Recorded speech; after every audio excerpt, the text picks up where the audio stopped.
Michael Jackson life and career. 1958 to 1975, early life in the Jackson 5.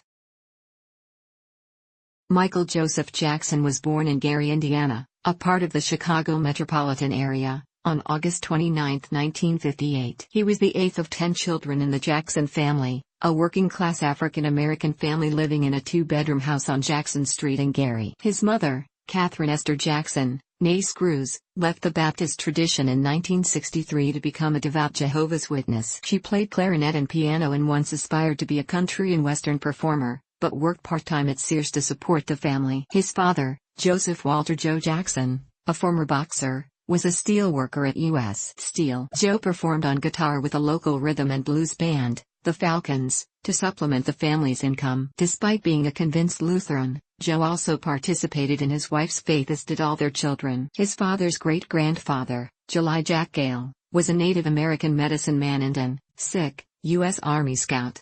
Michael grew up with three sisters, Rebbe Louisiana Toya, and Janet, and five brothers, Jackie, Tito, Jermaine, Marlon, and Randy. A sixth brother, Marlon's twin Brendan, died shortly after birth. Jackson had a troubled relationship with his father. In 2003, Joe acknowledged that he regularly whipped him as a boy. Joe was also said to have verbally abused his son, often saying that he had a fat nose. Jackson stated that he was physically and emotionally abused during incessant rehearsals, though he credited his father's strict discipline with playing a large role in his success. In an interview with Martin Bashir for the 2003 documentary Living with Michael Jackson, Jackson recalled that Joe often sat in a chair with a belt in his hand as he and his siblings rehearsed, and that if you didn't do it the right way, he would tear you up, really get you. Jackson's parents have disputed the long-standing allegations of abuse, with Catherine stating that while whipping is considered abuse today, it was a common way to discipline children at the time. Jackie, Tito, Jermaine and Marlon have also said that their father was not abusive and that the whippings, which were harder on Michael because he was younger, kept them disciplined and out of trouble. Speaking openly about his childhood in an interview with Oprah Winfrey broadcast in February 1993, Jackson acknowledged that his youth had been lonely and isolating. His deep dissatisfaction with his appearance, his nightmares and chronic sleep problems, his tendency to remain hyper-compliant, especially with his father, and to remain childlike in adulthood are consistent with the effects of the maltreatment he endured as a child. In 1964, Michael and Marlon joined the Jackson Brothers, a band formed by their father which included brothers Jackie, Tito, and Jermaine, as backup musicians playing congas and tambourine. In 1965, Michael began sharing lead vocals with his older brother Jermaine, and the group's name was changed to the Jackson 5. The following year, the group won a major local talent show with Jackson performing the dance to Robert Parker's 1965 hit Barefooting and singing lead to The Temptations' My Girl. From 1966 to 1968 they toured the Midwest, frequently performing at a string of black clubs known as the Chitlin Circuit as the opening act for artists such as Sam and Dave, the O'Jays, Gladys Knight, and Etta James. The Jackson 5 also performed at clubs and cocktail lounges, where striptease shows and other adult acts were featured, and at local auditoriums and high school dances. In August 1967, while touring the East Coast, the group won a weekly amateur night concert at the Apollo Theater in Harlem. The Jackson 5 recorded several songs, including their first single Big Boy, 1968, for Steeltown Records, a Gary record label, before signing with Motown in 1969. They left Gary in 1969 and relocated to Los Angeles, where they continued to record music for Motown. Rolling Stone later described the young Michael as a prodigy with overwhelming musical gifts who quickly emerged as the main draw and lead singer. The group set a chart record when its first four singles, I Want You Back, 1969, ABC, 1970, The Love You Save, 1970, and I'll Be There, 1970 peaked at number 1 on the Billboard Hot 100. In May 1971, the Jackson family moved into a large home on 2-acre estate in Encino, California. During this period, Michael evolved from child performer into a teen idol. As Jackson began to emerge as a solo performer in the early 1970s, he maintained ties to the Jackson 5 and Motown. Between 1972 and 1975, Michael released 4 solo studio albums with Motown: Got to Be There, 1972, Ben, 1972, Music and Me, 1973, and Forever, Michael, 1975. Got to Be There and Ben, the title tracks from his first two solo albums, became successful singles, as did a cover of Bobby Daye's Rockin' Robin. The Jackson 5 were later described as a cutting-edge example of black crossover artists. Although their sales began to decline in 1973, and the members chafed under Motown's refusal to allow them creative input, they achieved several top 40 hits, including the top 5 single Dancing Machine, 1974, before leaving Motown in 1975. Jackson's performance of Dancing Machine on an episode of Soul Train popularized the robot dance. 1975 to 1981, moved to Epic and Off the Wall. In June 1975, the Jackson 5 signed with Epic Records, a subsidiary of CBS Records, and renamed themselves the Jacksons. Younger brother Randy formally joined the band around this time, while Jermaine chose to stay with Motown and pursue a solo career. The Jacksons continued to tour internationally, and released 6 more albums between 1976 and 1984. Michael, the group's lead songwriter during this time, wrote hits such as Shake Your Body, Down to the Ground, 1979, This Place Hotel, 1980, and Can You Feel It, 1980. Jackson's work in film began in 1978, when he moved to New York City to star as the Scarecrow in The Wiz, a musical directed by Sidney Lumet. It co-starred Diana Ross, Nipsey Russell, and Ted Ross. The film was a box office failure. Its score was arranged by Quincy Jones, whom Jackson had previously met when he was 12 at Sammy Davis Jr.'s house. Jones agreed to produce Jackson's next solo album. During his time in New York, Jackson frequented the Studio 54 nightclub and was exposed to early hip-hop,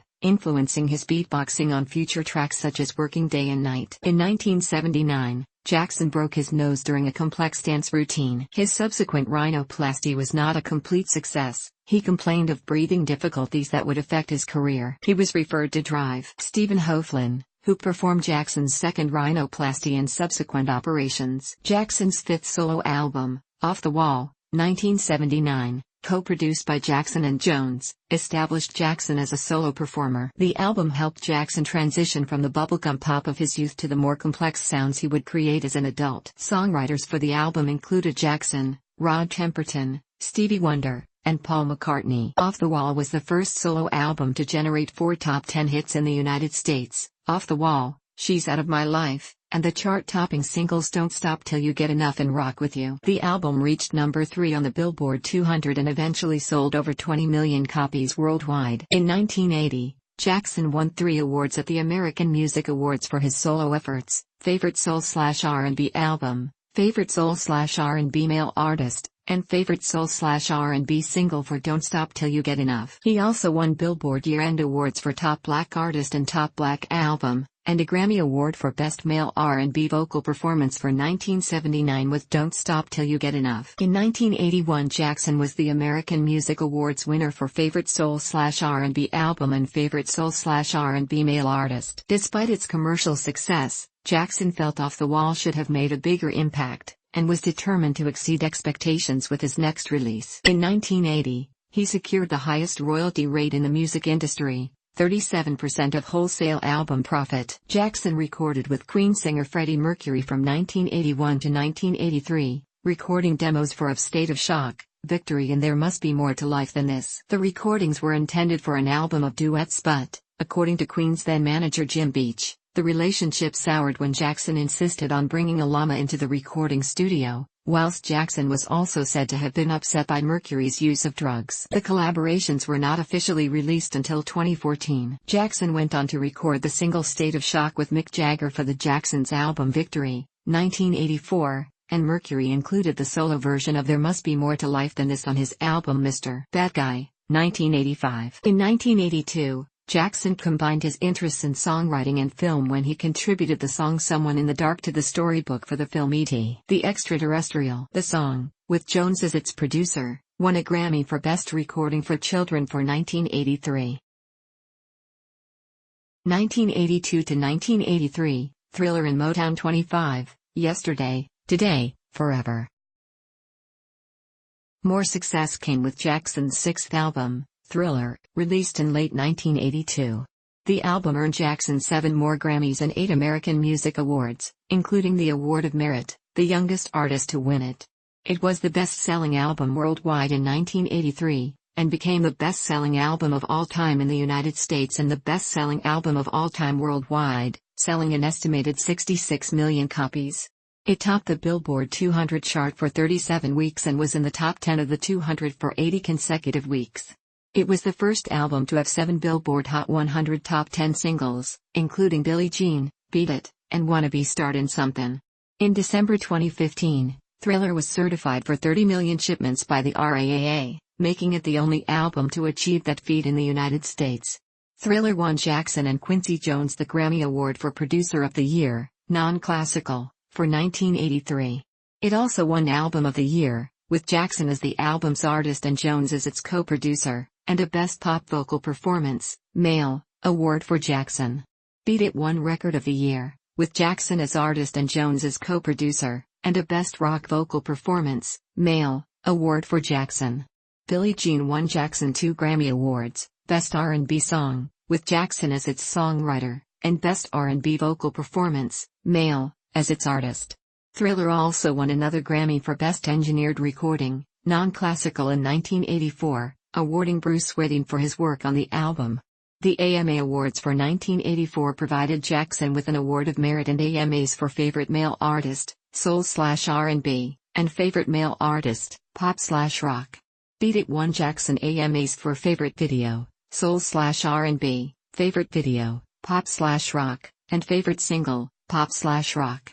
Thriller won him AMAs for Favorite Album, Soul/R&B, and Favorite Album, Pop/Rock. In addition to the album, Jackson released Thriller, a 14-minute music video directed by John Landis, in 1983. The zombie-themed video defined music videos and broke racial barriers on the Music Television Channel, MTV, a fledgling entertainment television channel at the time. In December 2009, the Library of Congress selected the Thriller music video for inclusion in the National Film Registry. It was one of 25 films named that year as works of enduring importance to American culture that would be preserved for all time. As of 2009, Thriller is the only music video to have been inducted into the registry. Jackson had the highest royalty rate in the music industry at that point, approximately $2 for every album sold, and was making record-breaking profits from sales of his recordings. The videocassette of the documentary The Making of Michael Jackson's Thriller sold over 350,000 copies in a few months.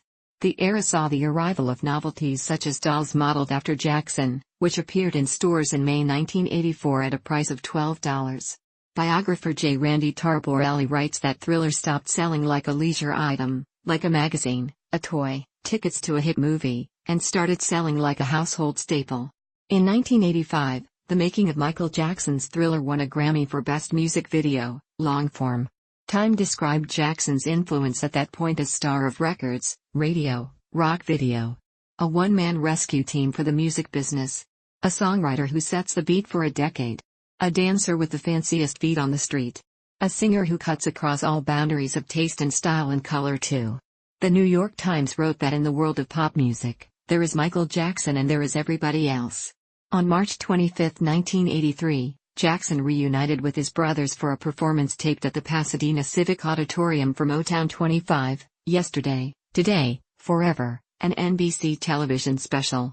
The show aired on May 16, 1983, to an estimated audience of 47 million, and featured the Jacksons and other Motown stars.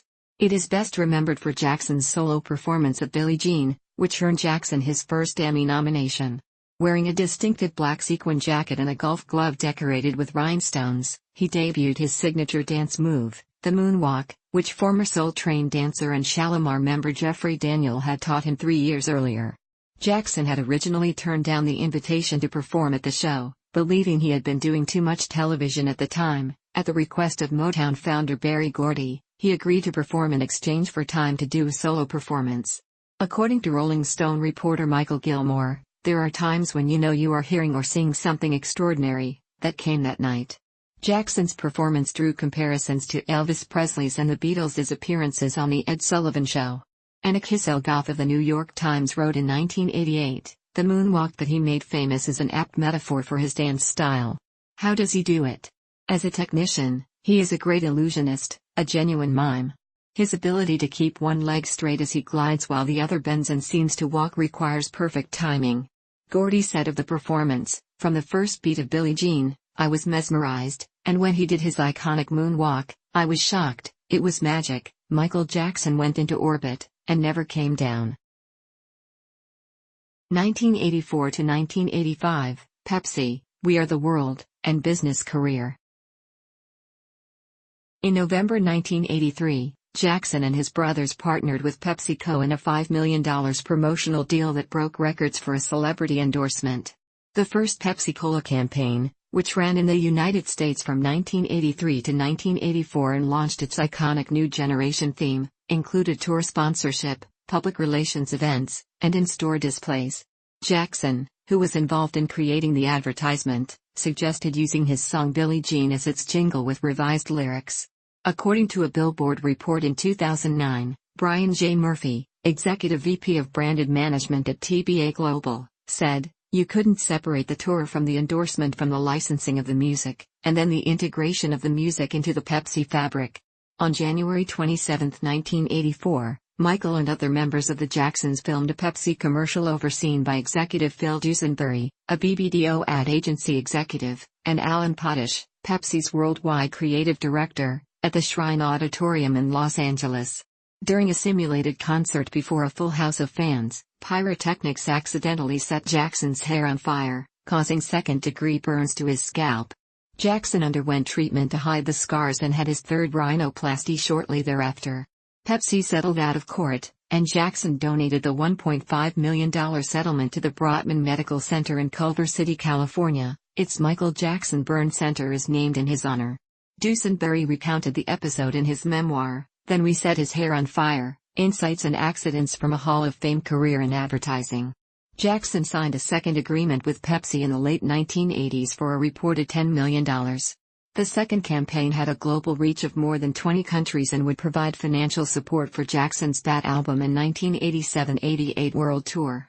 Although Jackson had endorsements and advertising deals with other companies, such as LA Gear, Suzuki, and Sony, none were as significant as his deals with Pepsi, which later signed other music stars such as Britney Spears and Beyoncé to promote its products. Jackson's humanitarian work was recognized on May 14, 1984. When he was invited to the White House to receive an award from President Ronald Reagan for his support of charities that help people overcome alcohol and drug abuse, and in recognition of his support for the Ad Council's and the National Highway Traffic Safety Administration's drunk driving prevention campaign.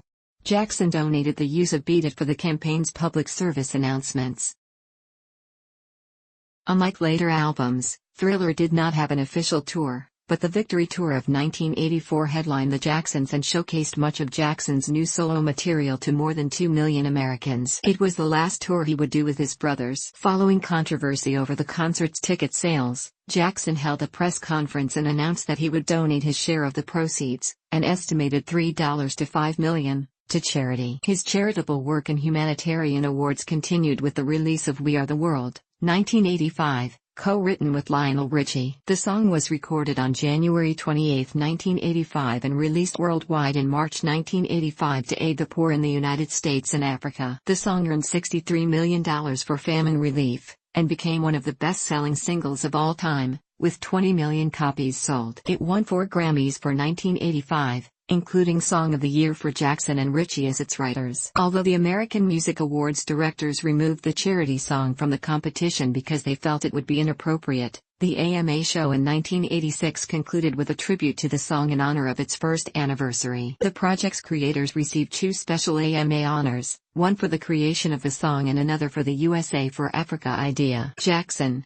Jones, and entertainment promoter Ken Cragen received special awards for their roles in the song's creation. Jackson's financial interests in the music publishing business grew after he collaborated with Paul McCartney in the early 1980s and learned that McCartney was making approximately $40 million a year from other people's songs. By 1983, Jackson had begun investing in publishing rights to songs that others had written, but he was careful with his acquisitions, only bidding on a few of the dozens that were offered to him. Jackson's early acquisitions of music catalogs and song copyrights such as the Sly Stone collection included Everyday People, 1968, Len Barry's 1-2-3, 1965, and Dion DiMucci's The Wanderer, 1961, and Runaround Sue, 1961. However, his most significant purchase came in 1985, when he acquired the publishing rights to ATV Music Publishing after months of negotiation. ATV had acquired the publishing rights to nearly 4,000 songs, including the Northern Songs catalog that contained the majority of the Lennon-McCartney compositions recorded by the Beatles. In 1984, Robert Holmes à Court, the wealthy Australian investor who owned ATV Music Publishing, announced he was putting the ATV catalog up for sale. In 1981,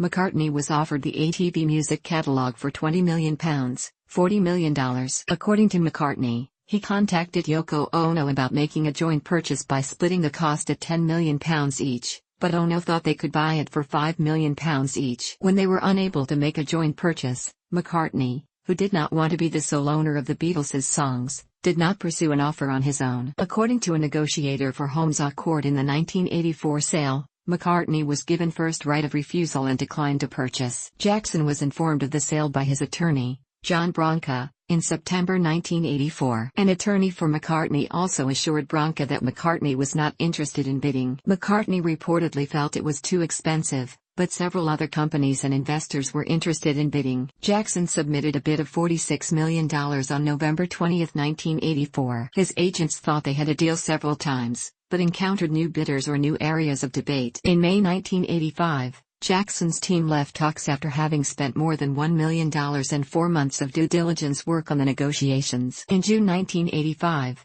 Jackson and Branca learned that Charles Koppelman's and Marty Bandier's The Entertainment Company had made a tentative agreement with Holmes à Court to buy ATV Music for $50 million. However, in early August, Holmes à Court's team contacted Jackson and talks resumed. Jackson raised his bid to $47.5 million, which was accepted because he could close the deal more quickly, having already completed due diligence of ATV Music. Jackson also agreed to visit Holmes à Court in Australia, where he would appear on the Channel 7 Perth Telethon. Jackson's purchase of ATV Music was finalized on August 10, 1985. 1986 to 1990, Changing Appearance, Tabloids, Bad, Films, Autobiography, and Neverland.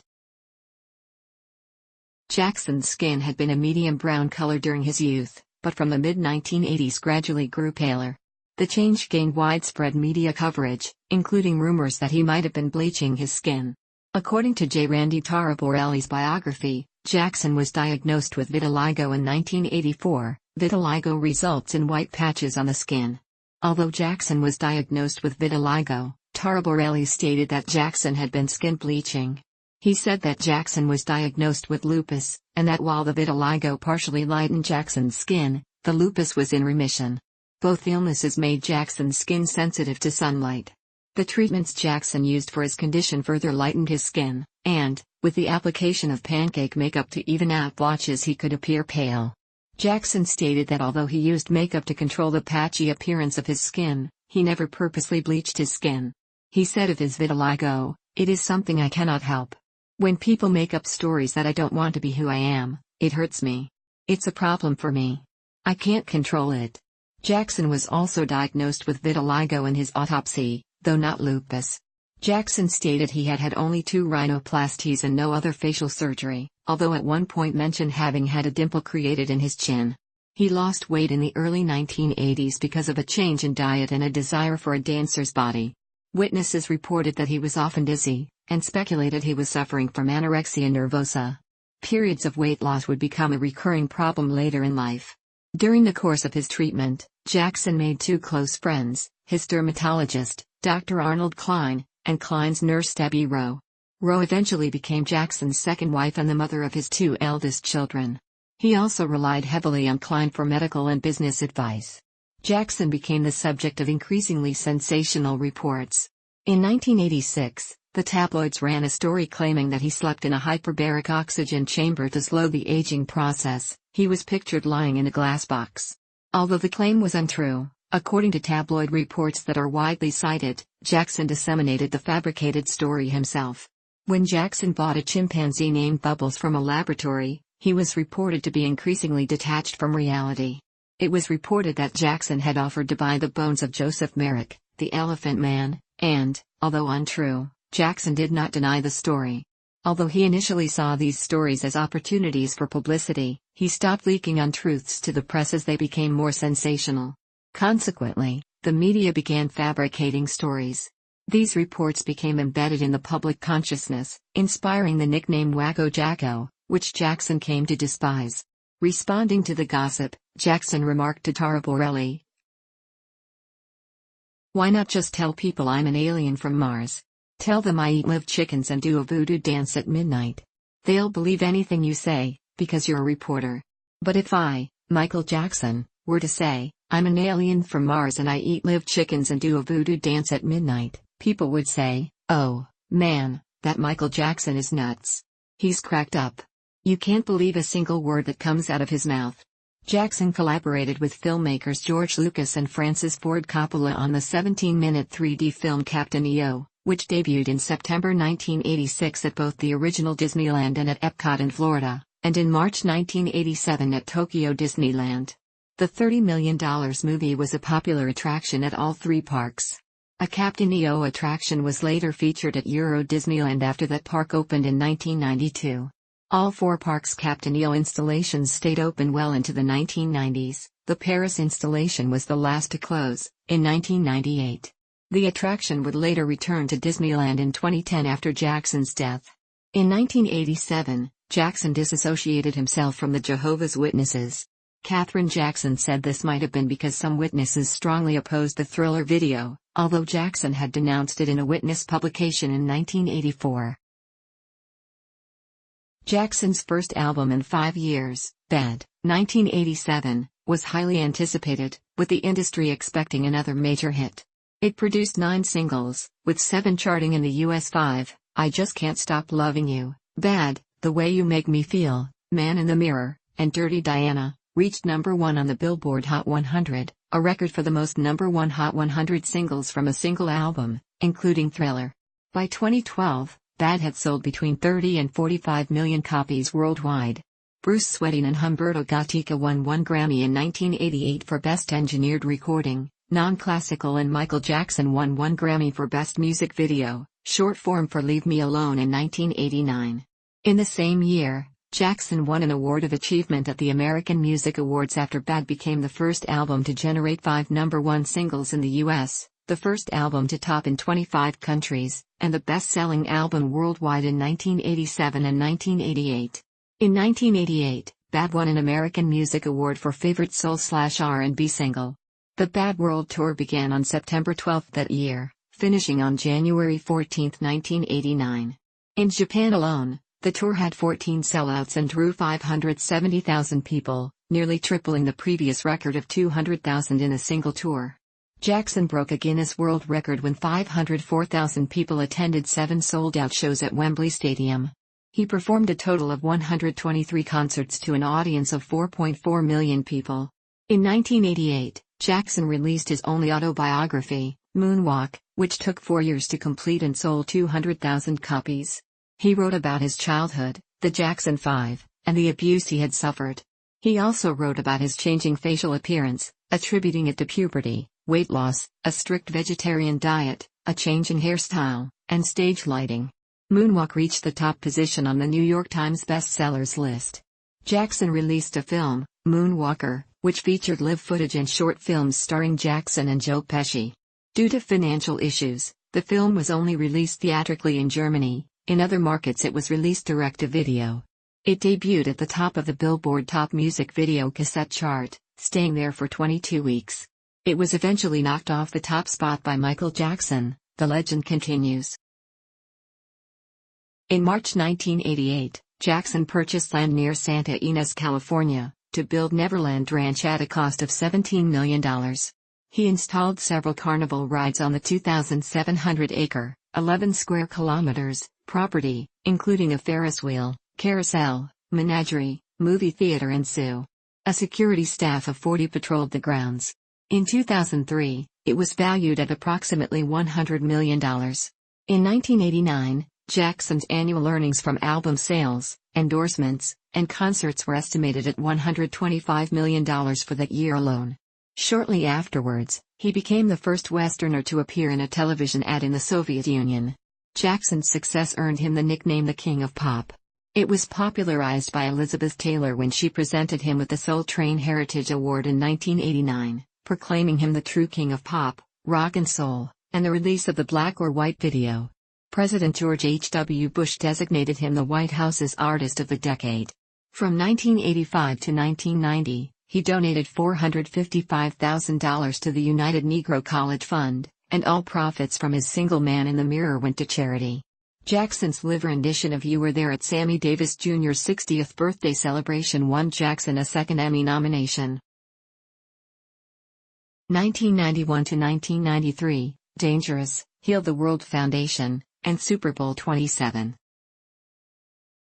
In March 1991, Jackson renewed his contract with Sony for $65 million, a record-breaking deal at the time, displacing Neil Diamond's renewal contract with Columbia Records. In 1991, he released his eighth album, Dangerous, co-produced with Teddy Riley. Dangerous was certified 7 times platinum in the U.S., and by 2008 had sold approximately 30 million copies worldwide. In the United States, the album's first single Black or White was its biggest hit, reaching number 1 on the Billboard Hot 100 and remaining there for 7 weeks, with similar chart performances worldwide. The second single, Remember the Time, spent 8 weeks in the top 5 in the United States, peaking at number 3 on the Billboard Hot 100 singles chart. At the end of 1992, Dangerous was awarded the Best-Selling Album of the Year worldwide, and Black or White was awarded Best-Selling Single of the Year worldwide at the Billboard Music Awards. Jackson also won an award as Best-Selling Artist of the 1980s. In 1993, he performed the song at the Soul Train Music Awards in a chair,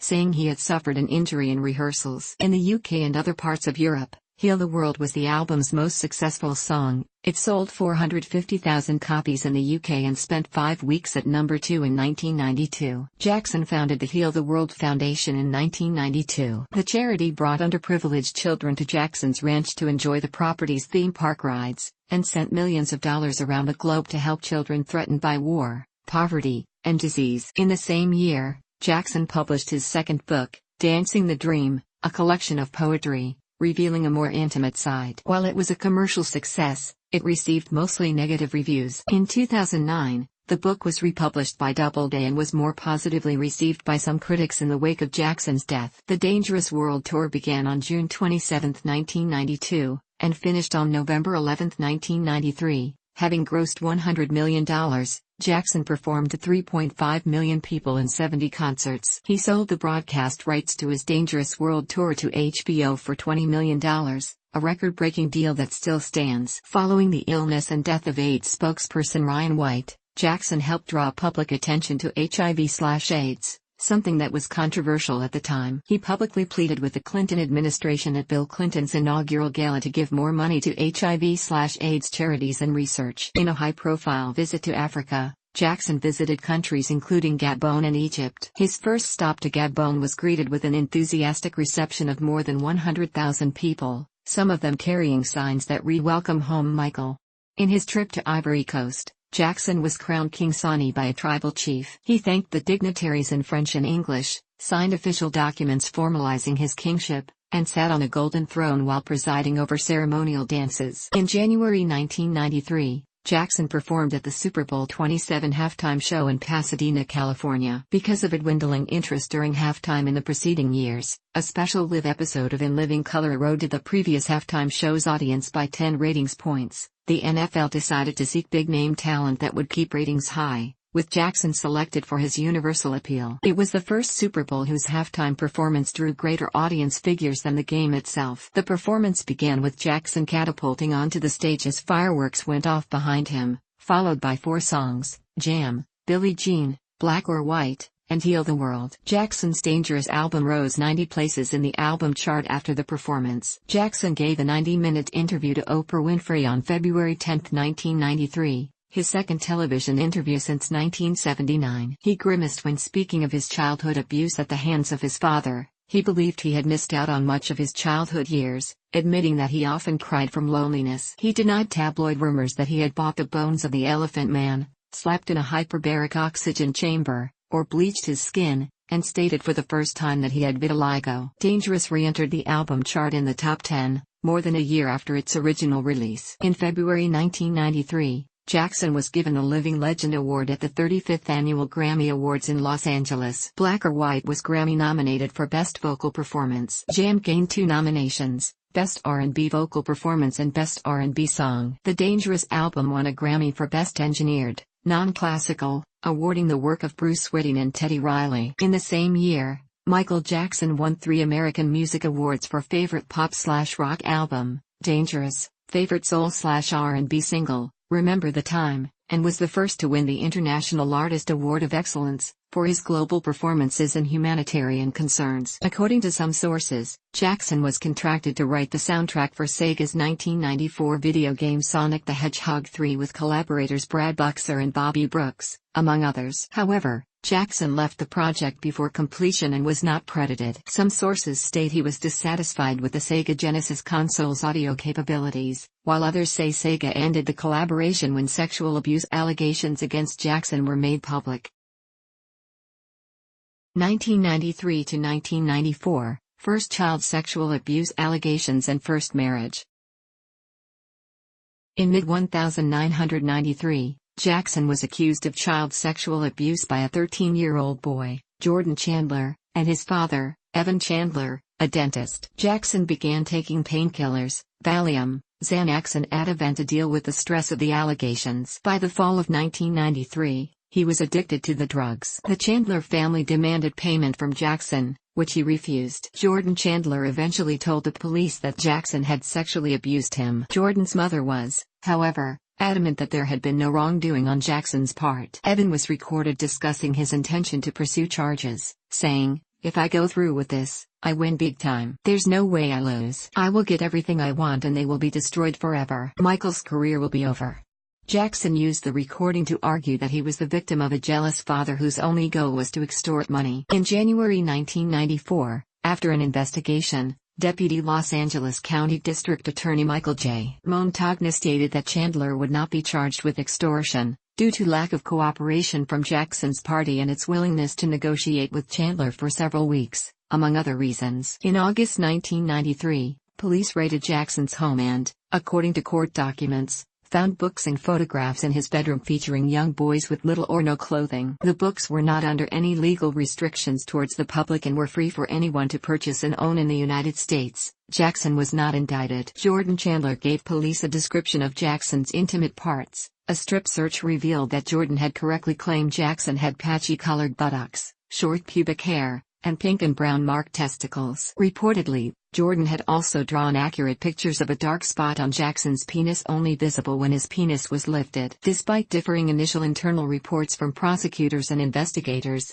with reports of jurors feeling that the photos did not match the description, the DA stated his belief in a sworn affidavit that the description was accurate, along with the sheriff's photographer stating the description was accurate. A 2004 motion filed by Jackson's defense asserted that Jackson was never criminally indicted by any grand jury and that his settlement admitted no wrongdoing and contained no evidence of criminal misconduct. The investigation was inconclusive and no charges were filed. Jackson described the search in an emotional public statement, and proclaimed his innocence. On January 1, 1994, Jackson settled with the Chandlers out of court for $22 million.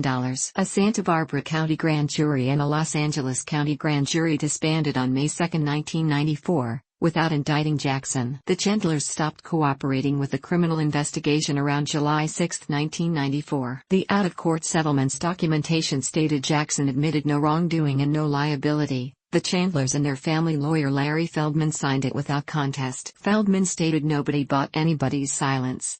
A decade after the fact, during the second round of child abuse allegations, Jackson's lawyers would file a memo stating that the 1994 settlement was made without his consent. A later disclosure by the FBI of investigation documents compiled over nearly 20 years led Jackson's attorney to suggest that no evidence of molestation or sexual impropriety from Jackson toward minors existed. According to reports, the Department of Children and Family Services, Los Angeles County, investigated Jackson beginning in 1993 with the Chandler allegation and again in 2003. Reports show the LAPD and DCFS did not find credible evidence of abuse or sexual misconduct. In May 1994, Jackson married Lisa Marie Presley, the daughter of Elvis and Priscilla Presley. They had met in 1975, when a 7-year-old Presley attended one of Jackson's family engagements at the MGM Grand Hotel and Casino, and reconnected through a mutual friend. According to a friend of Presley's, Their adult friendship began in November 1992 in LA. They stayed in contact every day over the telephone. As the child molestation accusations became public, Jackson became dependent on Presley for emotional support. She was concerned about his faltering health and addiction to drugs. Presley said, "I believed he didn't do anything wrong and that he was wrongly accused, and yes, I started falling for him. I wanted to save him. I felt that I could do it."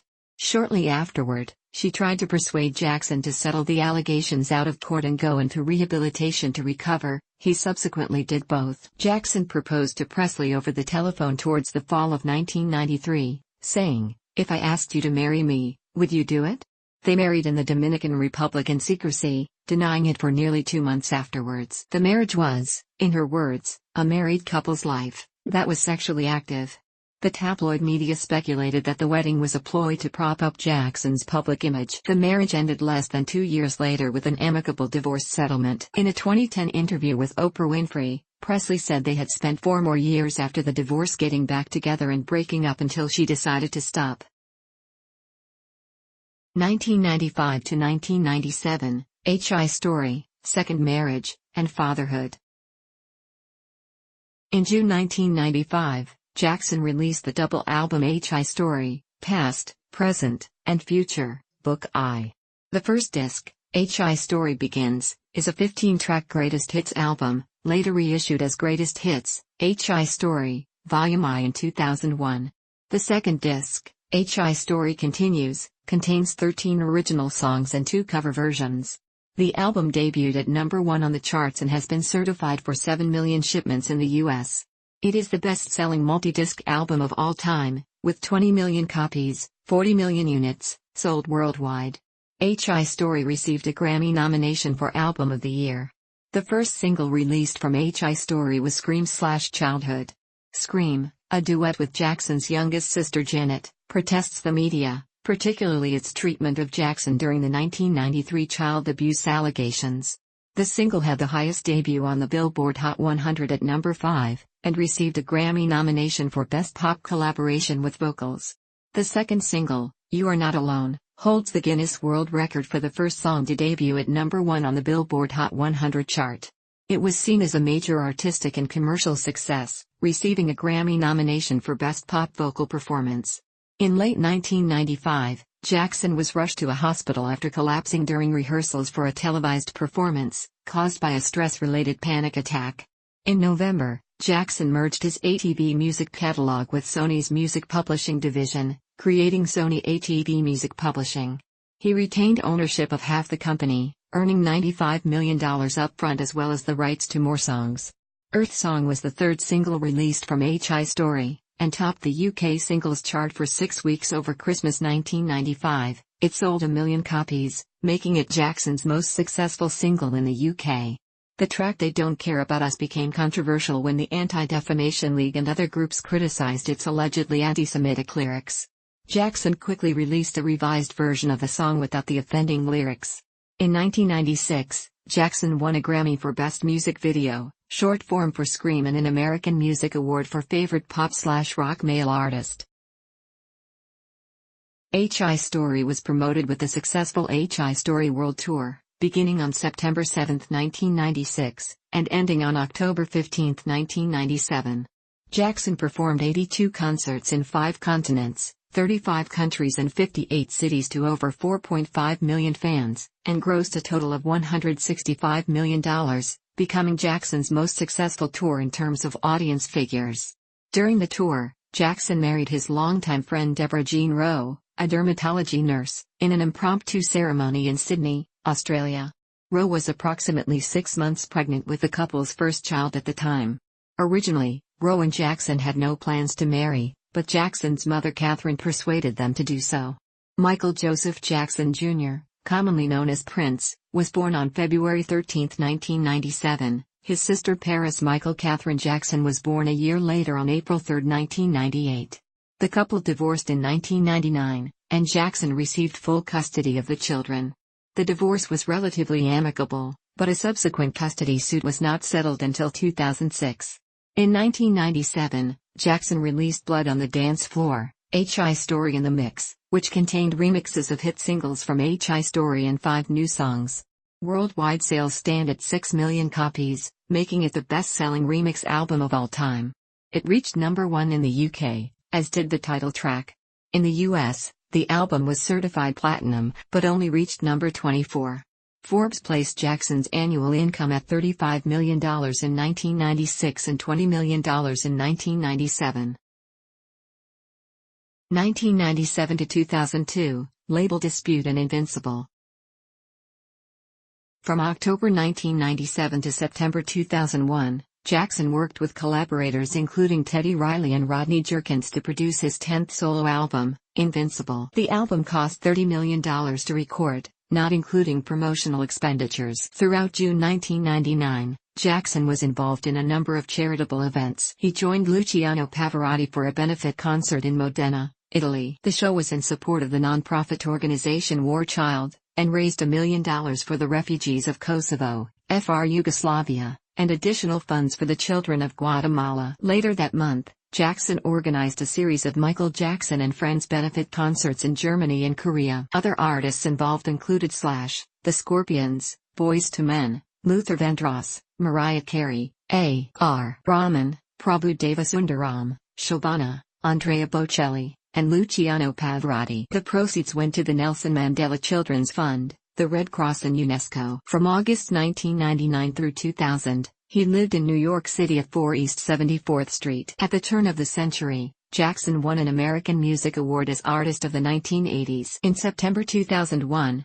30th anniversary concerts were held at Madison Square Garden to mark Jackson's 30th year as a solo artist. Jackson appeared on stage alongside his brothers for the first time since 1984. The show also featured performances by artists including Maya, Usher, Whitney Houston, NSYNC, Destiny's Child, Monica, Luther Vandross, and Slash. The second show took place the night before the September 11, 2001, terrorist attacks. After 9/11, Jackson helped organize the United We Stand, What More Can I Give benefit concert at RFK Stadium in Washington, D.C. The concert took place on October 21, 2001, and included performances from dozens of major artists, including Jackson, who performed his song What More Can I Give as the finale. The release of Invincible was preceded by a dispute between Jackson and his record label, Sony Music Entertainment. Jackson had expected the licenses to the masters of his albums to revert to him sometime in the early 2000s, after which he would be able to promote the material however he pleased and keep the profits. However, clauses in the contract set the revert date years into the future. Jackson discovered that the attorney who had represented him in the deal had also been representing Sony. He was also concerned that for years Sony had been pressuring him to sell his share in its music catalog venture. He feared that Sony might have had a conflict of interest, since if Jackson's career failed, he would have had to sell his share of the catalog at a low price. Jackson sought an early exit from his contract. Invincible was released on October 30, 2001 to much anticipation. It was Jackson's first full-length album in 6 years, and the last album of original material he released in his lifetime. It debuted at number 1 in 13 countries and went on to sell approximately 13 million copies worldwide. It received double platinum certification in the US. However,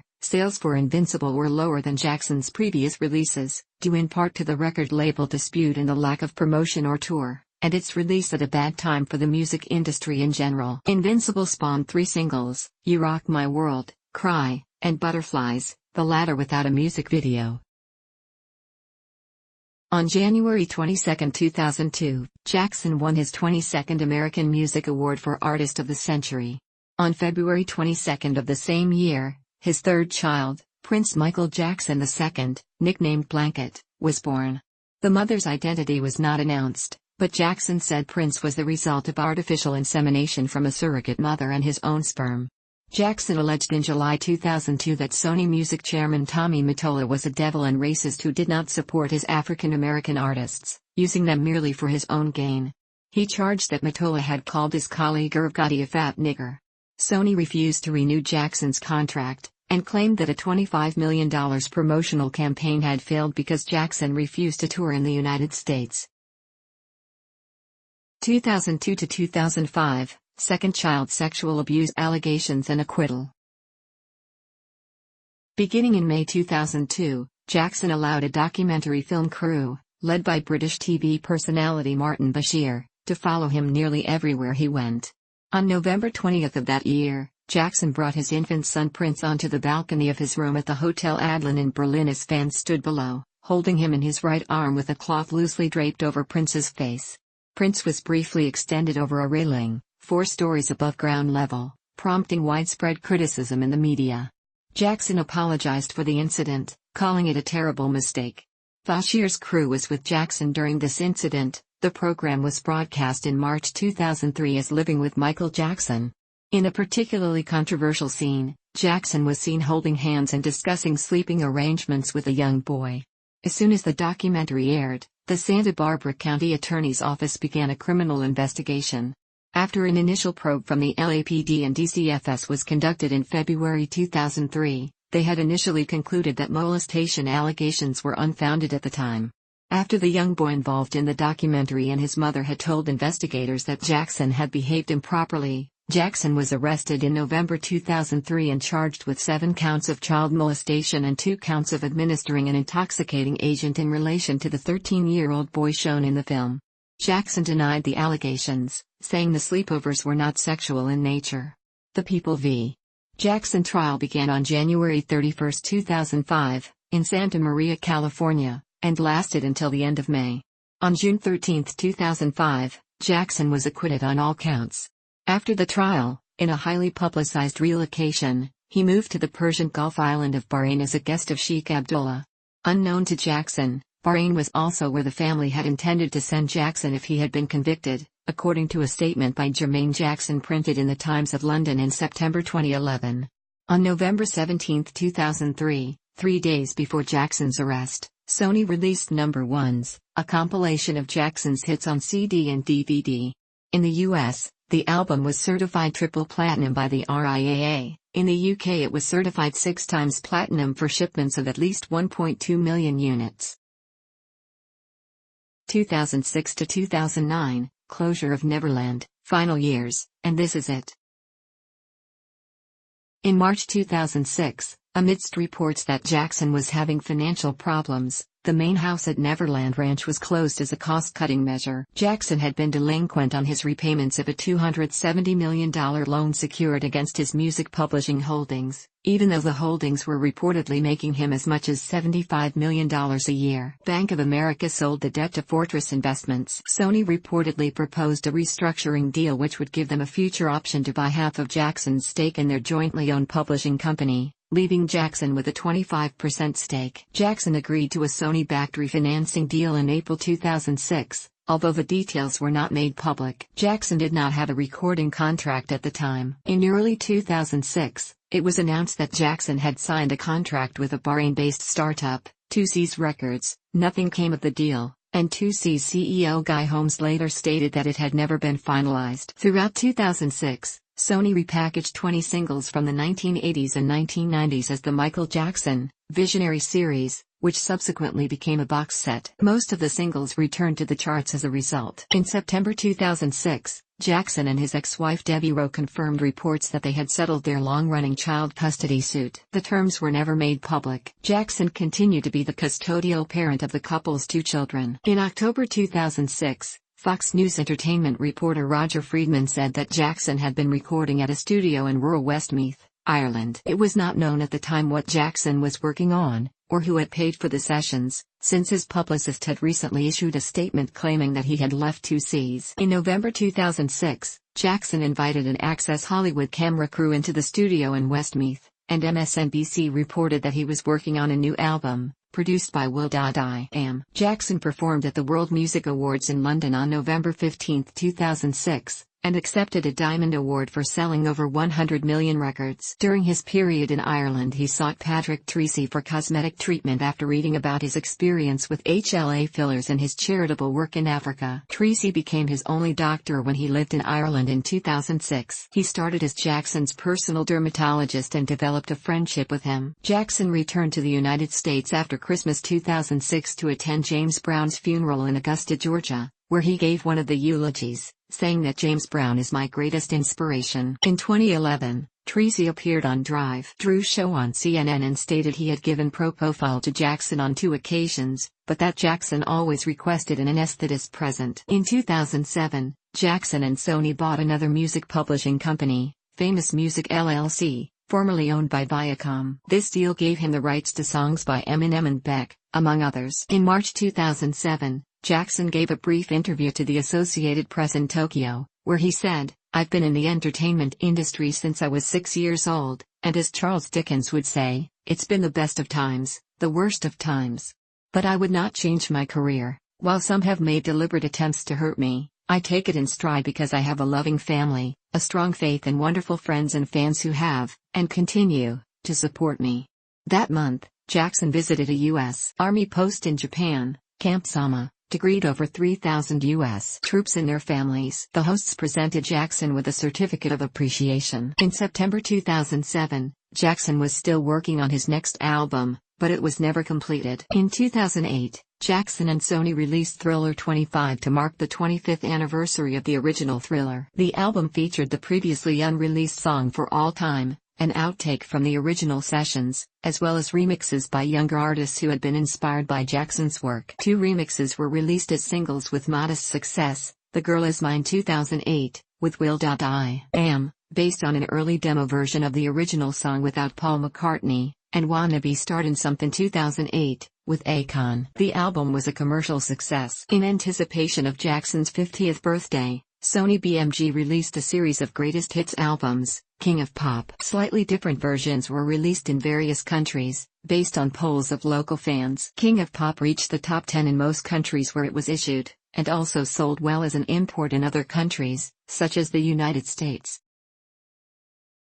In late 2008, Fortress Investments threatened to foreclose on Neverland Ranch, which Jackson used as collateral for loans running into many tens of millions of dollars. However, Fortress opted to sell Jackson's debts to Colony Capital LLC. In November, Jackson transferred Neverland Ranch's title to Sycamore Valley Ranch Company LLC, a joint venture between Jackson and Colony Capital LLC. The deal cleared Jackson's debt and reportedly earned him an additional $35 million.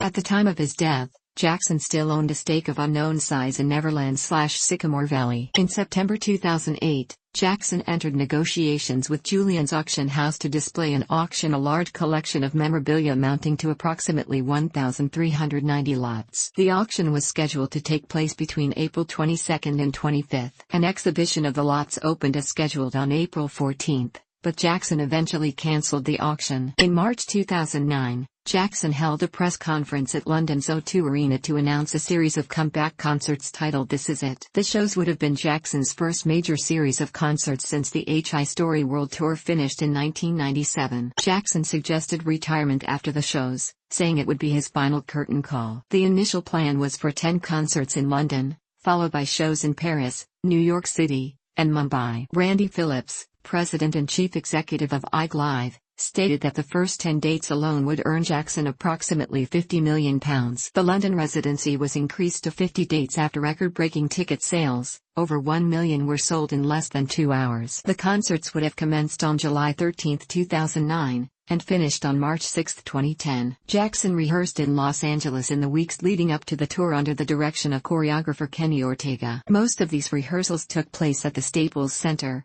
owned by Ike. Less than 3 weeks before the first show was due to begin in London, with all concerts sold out, Jackson died after suffering cardiac arrest. Sometime before his death, it was reported that he was starting a clothing line with Christian Audigier. Jackson's first posthumous song released entirely by his estate was This Is It, which he had co-written in the 1980s with Paul Anka. It was not on the set lists for the concerts, and the recording was based on an old demo tape. The surviving brothers reunited in the studio for the first time since 1989 to record backing vocals. On October 28, 2009, Sony released a documentary film about the rehearsals, Michael Jackson's This Is It. Despite a limited 2-week engagement, it became the highest-grossing documentary or concert film of all time, with earnings of more than $260 million worldwide. Jackson's estate received 90% of the profits. The film was accompanied by a compilation album of the same name. 2 versions of This Is It appear on the album, which also featured original masters of Jackson's hits in the order in which they appear in the film, along with a bonus disc with previously unreleased versions of more Jackson hits and a spoken-word poem, Planet Earth. At the 2009 American Music Awards, Jackson won 4 posthumous awards, 2 for him and 2 for his album No. 1s, bringing his total American Music Awards to 26.